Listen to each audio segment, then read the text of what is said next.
Hey, what is up guys, Smaffy here, back for round 1 of the Twisted Colour Pie Cube, and we won the die roll, so we will go first. This hand doesn't do a lot, so no 1 or 2 drop, but we do have Kira and Thassa as well for the scrying and Equilibrium. I think we'll keep this. We also have the Lumbering Fools on turn 1, which is nice. This hand might just be like a, should have just been a mulligan, but I'm not sure. We have lands and spells, so it can't be too bad. That was a great draw. If we can just counter something.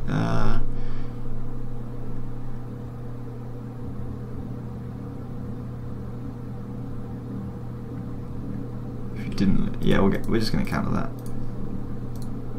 It also means that they're going to draw it next turn. Oh.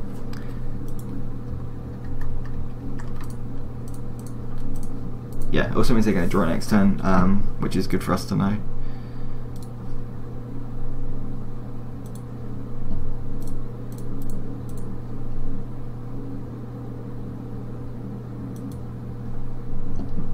It's just going to be really difficult for them to interact with Kira now, and because of that, I don't think their enchantment's actually going to do too much.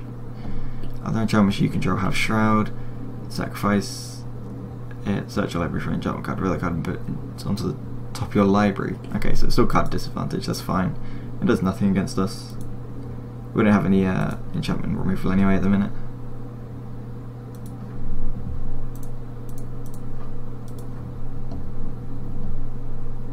Once we play the Equilibrium, Thassa will actually be a creature as well, which will be huge. Like a 5/5 indestructible is really hard to deal with, obviously, especially now that it will have effectively like half hexproof.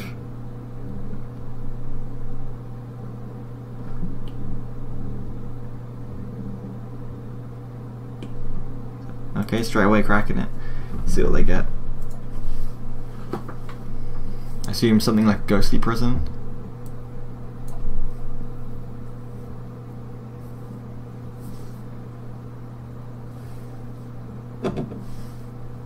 They're just looking. I assume they don't actually know what they're looking for then, or is it taking a while to decide?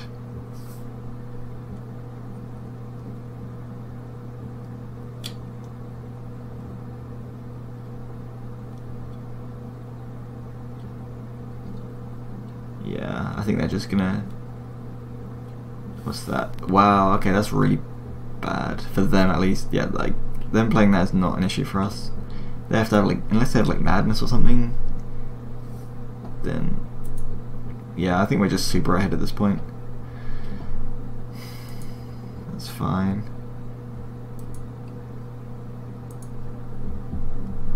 Beginning of turn we get to scry.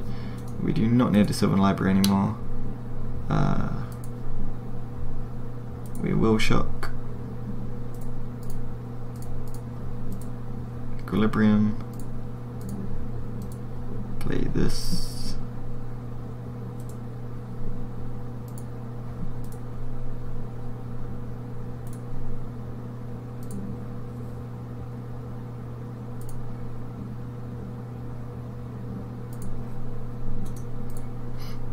Just attack for a load of damage and pass. Unfortunately, yeah, so we have this as our counter spell,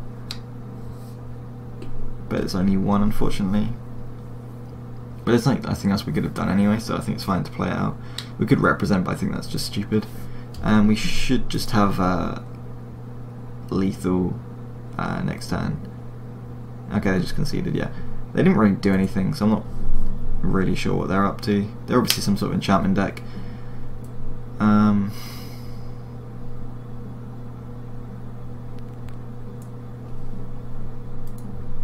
Curse of Chains might just be worth taking out because we haven't seen any creatures yet. And then we can bring in some sort of counter magic.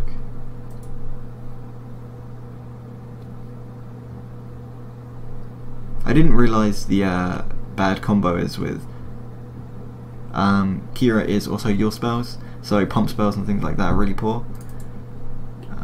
Luckily we're not really playing anything. Oh, okay, the tracker is also something we should take out.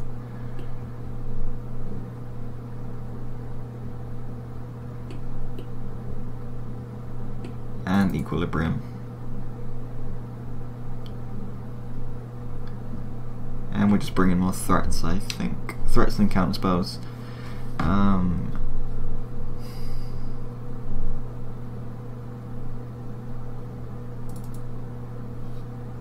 Two more. We don't really have too many more creatures that are like big. This might just be a 5/4 for 5 flying. This might just be good enough on its own.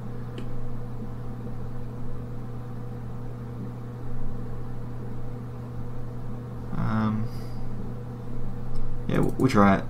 And one last card.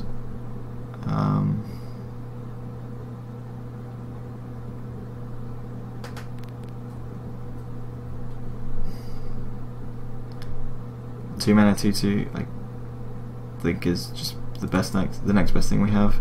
So yeah, we'll play this again. Like, because of the twisted color play, it's just very difficult to play like an aggressive deck.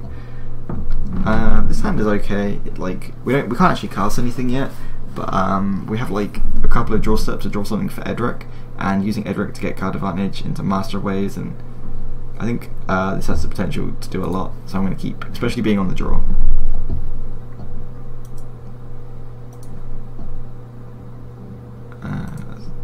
Kind of what we wanted to see. We have 2 draw steps to find our land, which I think is more than fair to expect. Okay, and we'll just pass. Hopefully this isn't going to be just like one of those games where you just lose from not drawing a land in 3 turns. Whenever you cast an enchantment spell, you may draw a card. Okay. So we're going to bring in the some of the creature removal again. There we go.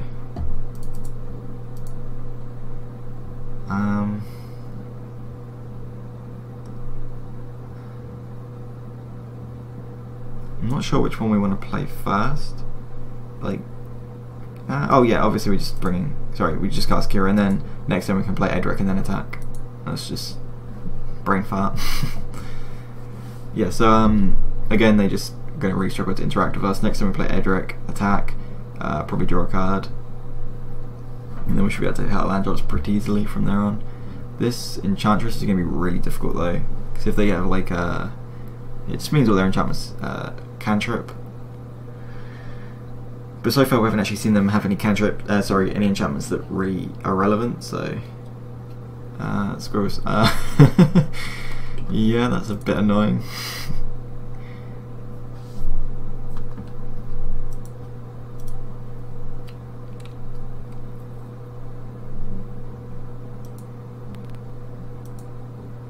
It even makes the old squirrel tokens. That's great. Okay. I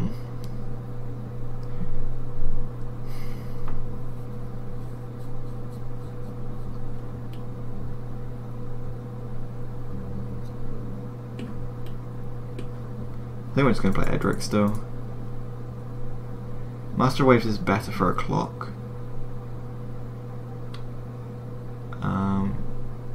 Yeah, actually, yeah, I think we're going to play Master of Waves then. Actually, no. No, we'll play Edric. So, Master Waves is a faster clock, but all the tokens and stuff are just going to trade with squirrels anyway, so we might as well just get some card draw first. Okay, and then we've got another flyer, which is good. So if we draw another land, we can just play this and just start attacking in the air, which is fine. And we should have brought in the 5 mana, just 4/4 Conclave. That's the one. Next Fleece Ram, yep, that works. So hopefully, yeah, we can play this next turn and just start attacking in the air. The Cage Breakers when it attacks, all it's going to do is get blocked by the ram, and then the squirrels are going to chomp the other thing. Oh no, because it'll keep making an extra token every turn. Tokens don't die at the end of turn. For each creature in your graveyard, I did not read that part either. Okay, that card's a lot more powerful than I thought.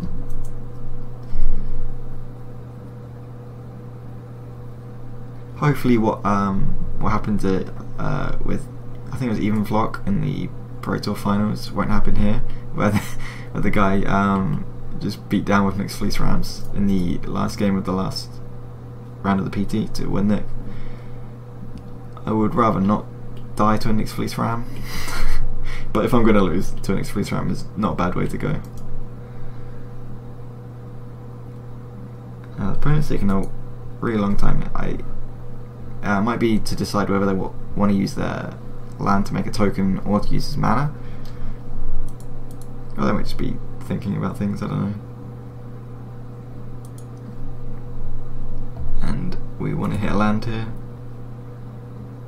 Untapped one preferably. Perfect.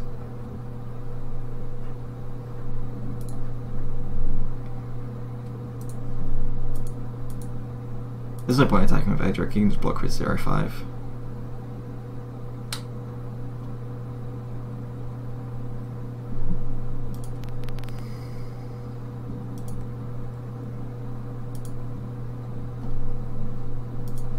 And then we'll cast this guy. And this is also really good because we're just getting our devotion count up really high as well. We've played a land yet.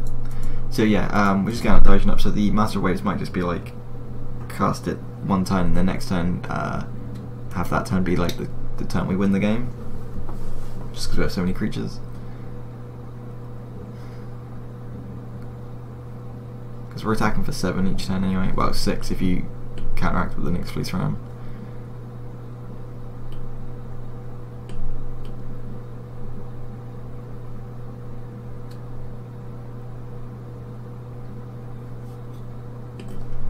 Flicker Wisp is fine.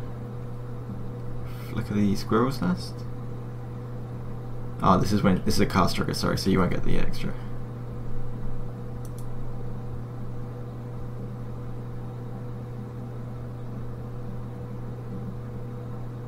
Okay, so he's got rid of that.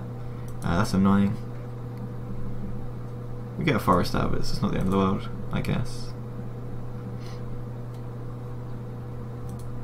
The Flicker Wisp is annoying because it means that they can use that to block the flyer. Okay.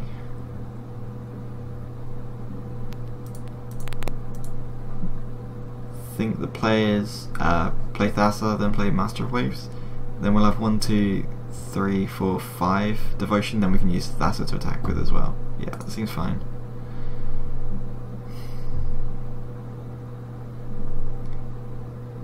And as it turns out, our deck doesn't actually get creatures in the graveyard very easily, which is pretty funny. So the Kasig Cage Breakers might not be that great.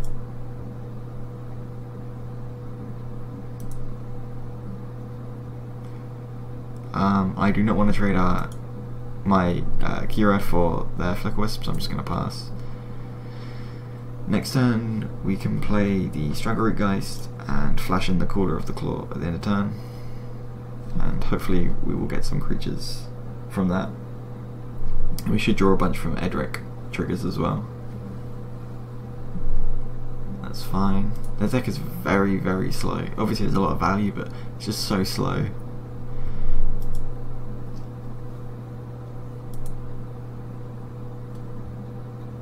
Yeah, I think it's just going to be play the Geist, attack with everything, bring in the Caller of Claw at the end of turn.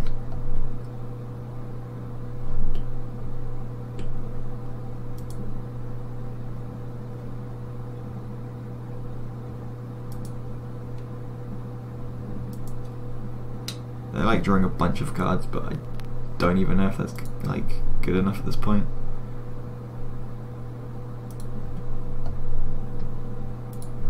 Not really sure what we're scrying for. That's pretty good. Unfortunately, we only have 3 green, so we can play this and then use it on the. Ooh. We could just use it on Thassa and just use Thassa unblockable. Yeah, I think that's what we're gonna do. Oh, I don't have enough mana. Okay, use it on Kira then. Are the Pegasus flying? Yes, that's annoying.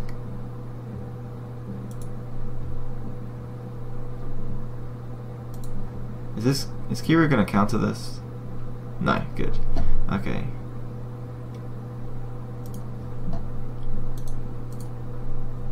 We want to keep the Master Waves alive for devotion and just keeping alive. Oh crap, the Edric was not supposed to attack either. 1, 2, 3, 4. Yeah, that's really relevant. Oh, okay, if he blocks like that, then that's fine.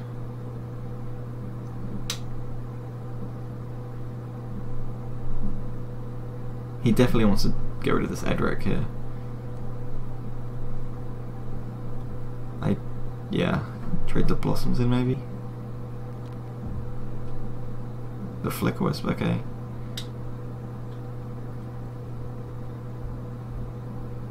Yeah, he definitely wants to kill the Edric.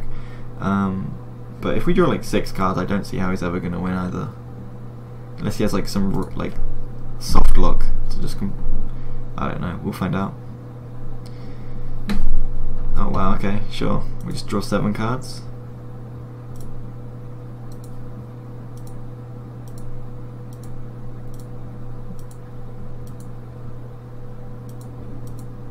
And the Kessig Breaker makes it fine to just discard a bunch of cards.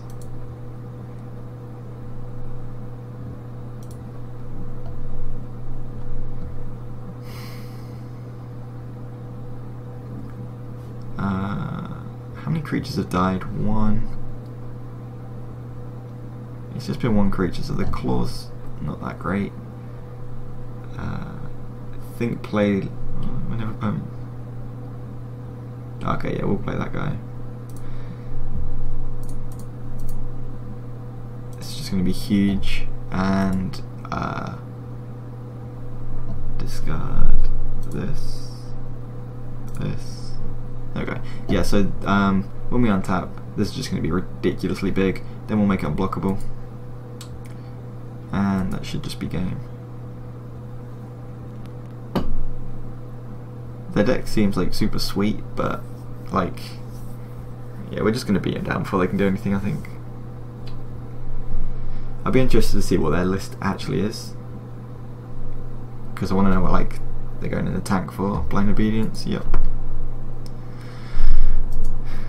Doesn't do anything against us now, it's just like drawing cards.